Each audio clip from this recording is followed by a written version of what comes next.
भाई आपको हमने कहीं तैनात कर दिया कि यहाँ किसी चीज को आने नहीं। अगर ये हो जाता कि थाने में मान लो थाने क्षेत्र से कोई टोली या जनता का आदमी वहाँ नहीं जाएगा तो कुछ भी नहीं होता। नहीं मतलब अच्छा। जैसे यहाँ से जा रहे थे सब राजी खुशी और वहाँ पे था तो यहाँ नहीं। अशोक कुमार के मुताबिक अभी तक ये तय नहीं था कि जिम्मेदारी किसकी है, लेकिन सवाल ये है कि जो बवाल हुआ उसके लिए कौन जिम्मेदार है। सुनिए आगे अशोक कुमार ने कैसे पुलिस पर ही सवाल उठाए। तो हाँ आने ही नहीं चाहिए था पहली बात। फिर बवाल जो हुआ वो कैसे हुआ, मतलब पुलिस ने एक्शन देर में लिया या बवाल? जैसे आप एक तो घटना होगी शुरुआत में कवाल, हाँ उसके बाद में फिर ये मीटिंग शुरू हुई। हाँ मीटिंग से लोग वापस जा रहे थे तो जैसे खड़वे पड़वे लेकर अपना जयकारे बोलते गए वापस। हाँ तो उधर बताए नहर की पटरी पर जो बवाल हुआ कोई गाड़ी पाड़ी आ रही थी कोई, तो इसमें मतलब पुलिस ने एक्शन नहीं लिया जन समूह में पुलिस क्या एक्शन ले? एक्शन का मतलब अगर पुलिस की गोली से एक मर जाता है तब का तहलका मच जाता है ऑल इंडिया में। क्या चीज? पुलिस की गोली से एक मर जाता तहलका मच जाता ऑल इंडिया में। तहलका तो मचा, लेकिन किसने किसको मारा ये अभी तक साफ नहीं है। हालांकि अशोक कुमार का कहना है कि ये सब नौबत इसलिए आई क्योंकि न तो पुलिस अफसरों को और न ही खुफिया विभाग को इसका अंदाजा था। तो ऊपर से आदेश नहीं थे क्या कार्रवाई करने में? ऊपर से क्या जो इंचार्ज रहते हैं मौके पर, हाँ वही उन्हें कोई वो नहीं मिला ऊपर से, मतलब ऊपर से आदेश नहीं मिला। भाई ऐसा दे कि हम 5 आदमी यहाँ लगा दिए। हाँ वो मैं समझ रहा हूँ। 5 आदमियों के सामने आएगी 50,000 की भीड़, तो वहाँ वलवला के वही क्या होता है किनारे हो जाए। जब जैसे पानी का भाव आता है हाँ। तो उन्हें अपनी वो लग जाए पुलिस में रोन देंगे तो स्थिति यही रही है एकदम। इतना अनुमान नहीं था ये चीज हो जाएगी। तो इसमें पहले सक्रिय नहीं हो पा रही थी इतनी। अच्छा कि जो इन चीजों को पहले ही वो कर दी। तो इसमें राजनीतिक प्रोपेगेंडा क्या रहा? राजनीतिक प्रोपेगेंडा कुछ नहीं था। राजनीति तो जब शुरू होगी जब से पंचायत वगैरह का जो मसला हुआ तभी ये लोग कौन सी पार्टी का हस्तक्षेप रहा इसमें ज्यादा? पार्टी का कोई नहीं था, बस खाली ये छोट भाई ये नेता थे अपना किसान यूनियन कहा गया। तो इसमें मतलब पुलिस को एक्शन नहीं लेने दिया था? पुलिस निर्दोषक पूरे यहाँ से सामने बनी पड़ी किसी को रोकने की हिम्मत। आप कह रहे थे ना कि जैसे ऊपर से आदेश नहीं था। ऊपर से आदेश का मतलब यही है कि ऊपर से कोई ऐसे सीधे आदेश नहीं होते कि देखते ही गोली मार दो या कुछ हो। वहाँ केवल विवेक से अपने काम करते, अधिकारियों का आदेश स्थिति जैसी है निकाल विवेक से काम लो, कोई भी ढंग हानि ना होनी चाहिए। सवाल यह है कि पुलिस के काम में कौन दखल दे रहा था जिसकी वजह से पुलिस को ऊपर से आदेश मिलने में दिक्कत हो रही थी। दीपक त्यागी और वीरेंद्र वशिष्ठ के साथ धीरेन्द्र पुंडीर, न्यूज नेशन। प्रशासनिक लापरवाही किस कदर थी ये भी अब स्पष्ट होता दिख रहा है और साथ ही साथ ये बात भी स्पष्ट होती दिख रही है कि किसी भी तरीके का कोई आदेश नहीं था। केंद्र सरकार का यह दावा है कि राज्य सरकार को उसने इस बाबत पहले से आगाह कर दिया था कि उत्तर प्रदेश में सांप्रदायिक हिंसा भड़क सकती है।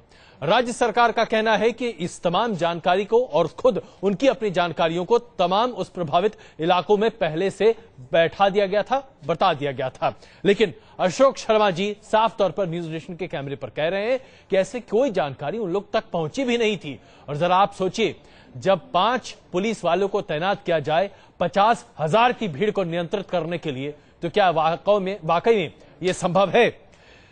प्रेमचंद मिश्रा जी, यहां पर हम आपसे भी यह सवाल लेना चाहेंगे। यूपीए सरकार यह दावा कर रही है बहुत सीना ठोक कर कि उन्होंने राज्य सरकार को पहले ही से सारी जानकारी दे दी थी। अगर तमाम जानकारियां दे दी गई उसके बाद भी राज्य सरकार का यह रवैया रहा तो यूपीए सरकार ने उसे ठीक करने के लिए, दुरुस्त करने के लिए क्या किया? क्या कोई कदम उठाया गया?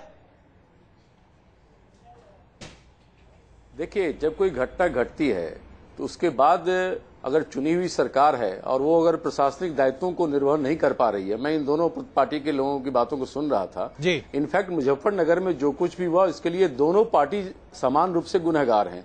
इन दोनों ने कहीं न कहीं अपने कर्तव्य का पालन नहीं, एक सरकार के स्तर पर लापरवाही बरती गई और बीजेपी की तरफ से कहीं न कहीं इसमें कॉन्स्पिरेसी हुआ है, इनके नेता शामिल रहे हैं और इन लोगों ने गुजरात मॉडल को 2002 में जो कुछ वहां हुआ उसे यूपी में फिर से लेकिन आप लोग भी तो मूक दर्शक बने बैठे रहे। मुजफ्फरनगर एक माफ कीजिएगा, आप सीधे आरोप लगाकर अपने आप को पाक साफ नहीं रख सकते। हमने राज्य सरकार को पहले आगाह किया, हमसे जो मदद मांगी गई केंद्रीय मदद उनको दी गई, हमने पैरामिलिट्री फोर्स दिया, जो भी कहा गया वो किया गया। हम वो कर सकते हैं, हम सीधा हस्तक्षेप लॉ एंड ऑर्डर के मामलों में नहीं कर सकते हैं। प्रेमचंद मिश्रा जी, संविधान के तहत राज्यपाल को ये अधिकार है कि अगर किसी राज्य की स्थिति चरमराती दिख रही है तो वहां पर आप इमरजेंसी तक लगा सकते हैं। क्या किया केंद्र सरकार ने? बिल्कुल राज्यपाल ने अपनी रिपोर्ट दी। मैं दूसरी बात कह रहा हूं कि अगर प्रशासन के स्तर पे लापरवाही बरती गई तो इसके लिए जवाबदेह कौन है? आप जो स्टिंग ऑपरेशन दिखला रहे हैं और जो बातें मीडिया में आ रही हैं, जो चीजें सामने आई हैं, कहीं न कहीं बीजेपी के लोगों ने एक फॉल्स एक सीडी बनाया, उसको डाल के लोगों को भ्रमित किया और कंफ्यूजन फैलाया और कहीं न कहीं एक लोगों के एक ऐसा माहौल बनाया जिससे अविश्वास हुई। दोनों समुदाय में अविश्वास का भाव। जो चीज हम स्थापित करना चाह रहे हैं वो सिर्फ दोमुहापन समाजवादी पार्टी सरकार का। पहला ये कि ये कहा गया, ये दावा किया गया कि प्रशासनिक स्तर पर बहुत ज्यादा खामियां रही, अधिकारियों ने ठीक तरीके से कार्रवाई नहीं की, इसलिए एक छोटी वारदात दंगों में तब्दील हो गई। और उसके बाद समाजवादी पार्टी का यह कहना कि एक छोटी, सुनिए जरा, और हमारी स्ट्रिंग से हम सिर्फ ये स्थापित कर रहे हैं, हम इस पर किसी पर आक्षेप नहीं लगा रहे, हम ये कह रहे हैं कि अखिलेश यादव की सरकार ने फिर उसके बाद ये कहा कि फिरका परस्त ताकतों ने, जिसमें भारतीय जनता पार्टी के लोग भी शामिल हैं, उनकी वजह से ये दंगे यहां तक पहुंचे। राजनेताओं का कुछ अलग कहना है, प्रशासनिक अधिकारियों का अलग कहना है। इस विरोधाभास को हम सामने स्थापित कर रहे हैं। पंकज जी, आपके ऊपर तमाम आरोप, चाहे समाजवादी पार्टी हो या फिर कांग्रेस की सरकार हो, लगातार लगा रही है, बताइए।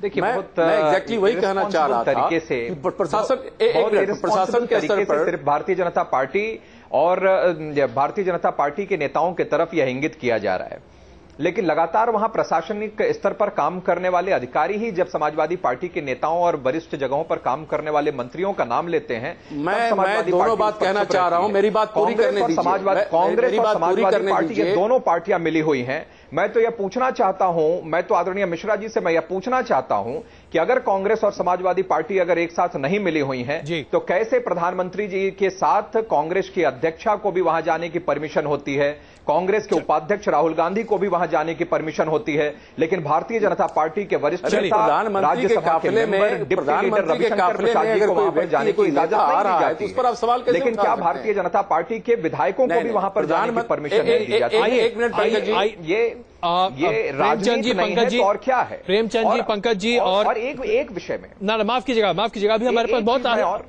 अभी बहुत मौका है, अभी बहुत मौका है पंकज जी और प्रेमचंद जी, हम आते हैं। मेरी बात पूरी करने दीजिए अजय जी बताइए, मेरी बात पूरी करने जल्दी, लेकिन अगली रिपोर्ट दिखाइए। मैं स्पष्ट रूप से कह रहा हूं कि यूपी की सरकार पूरी तरह से विफल रही है।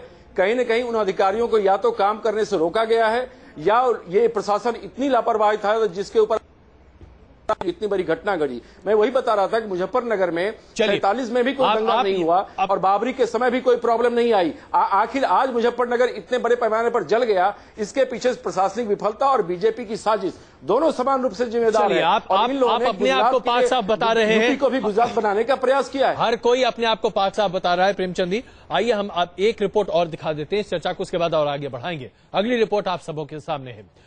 भोपा इलाके में सबसे ज्यादा इंसानियत शर्मसार हुई। जाली नहर इस इलाके के लिए खूनी इतिहास बन चुकी है और इसी नहर पर तैनात एक कांस्टेबल से जब हमने कुछ पूछा तो जो बातें उसने कही वो आप सुनेंगे तो आपके रोंगटे खड़े हो जाएंगे, क्योंकि यह सच हम सबों को बहुत ज्यादा परेशान करने वाला है। देखिए।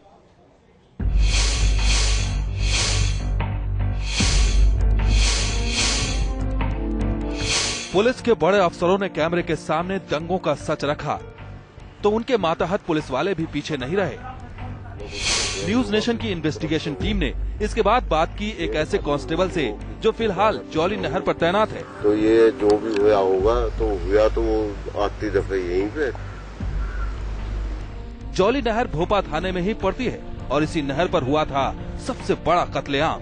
सुनिए हेड कांस्टेबल ब्रह्म सिंह का क्या कहना है। पहले ये उम्मीद अगर शासन को या प्रशासन को होता, सीआरपी पहले लगा देते, 10-5 गाड़ी ट्रैक्टर के आगे चलती, पीछे चलती।